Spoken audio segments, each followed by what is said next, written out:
This has got to be one of the most blasphemous things I have ever seen.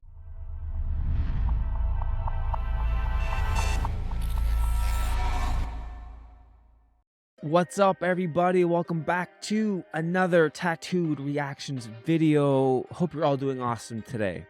So I've seen a lot of crazy stuff on social media. I've heard a lot of blasphemous stuff on social media. I've seen a lot of blasphemous stuff being said from behind a pulpit. But what I came across this week from this pastor preaching this particular sermon, I never thought I would ever hear what I heard this dude say. It shocked me.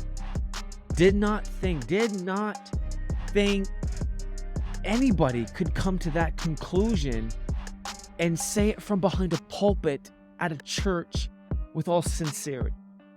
So you're going to have to see for yourself, and then we'll chat about it. What if God worships me? Can you say that with me? What if God worships me? A God who worships me is quite the statement. I know, but follow me. Now, I get it. We've started to worship a very big heteronormative white Jesus that we constantly thank for standing between us and a mean God. But really, who, what, when, and why? Worship has become so God-centered that it risks the subjective colliding of our own things, our biases, etc. What if worship is us on the mountain of transfiguration? This space where God spoke, that God was well pleased. This place where God spoke about God's Son in such a way that the light shone on him and God looked and said, wow. What if worship is Genesis 3:8 that says, when God says, where are you? And who told you that you were naked? Who told you that there was a flaw in your beauty? The God who meets us and keeps confirming that who we are is good enough. What if that's worship? We declare that you are God that worships us. That's how much you love us. That's how much you desire us. That's how much you are for us.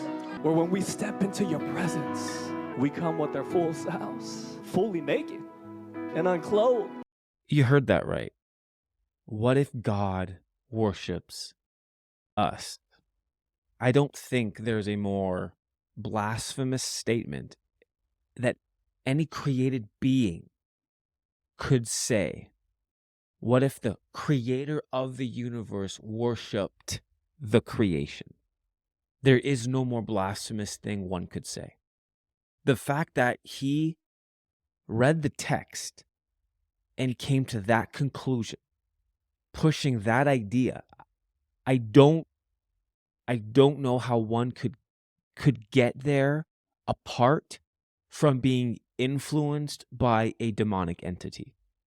The devil, when he fell, what was his sin? It was the sin of pride.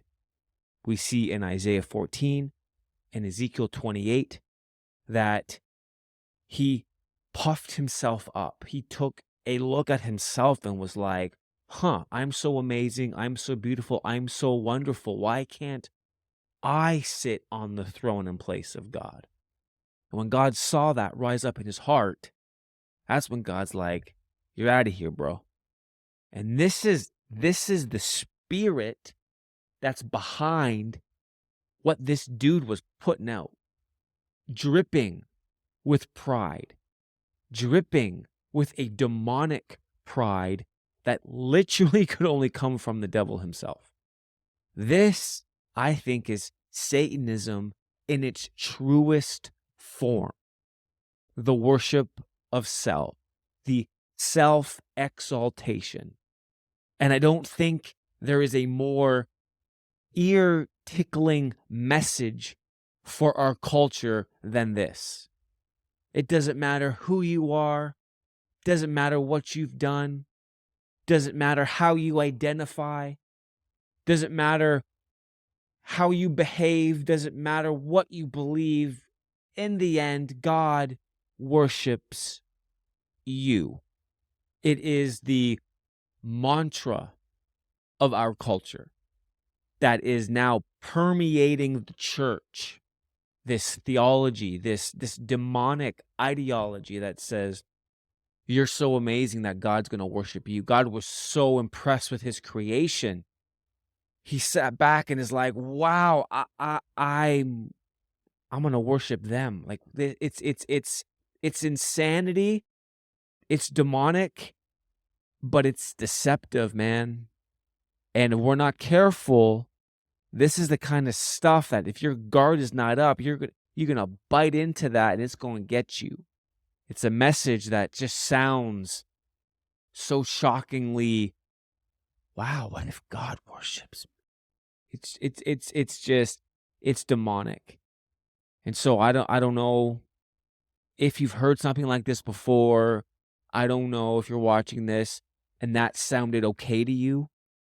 But if you watch that and it sounded okay to you, I would check your heart and your spirit right now. Because that should have screamed heresy. The red flags and your gift of discernment should just be freaking out inside of you hearing that. I hear that and I want to lose it because it's utter blasphemy. God does not worship his creation. We were created to worship him and him alone. That is how this relationship works. God is God. Everything else is not. And God is amazing. And he's loving. And he's caring. And he's wonderful. Yes. The Bible talks about how he sings over us. He longs to be in relationship with us. Yes. But let's not mistake that for this thinking that, well, God's going to turn his worship onto us. God worships no one.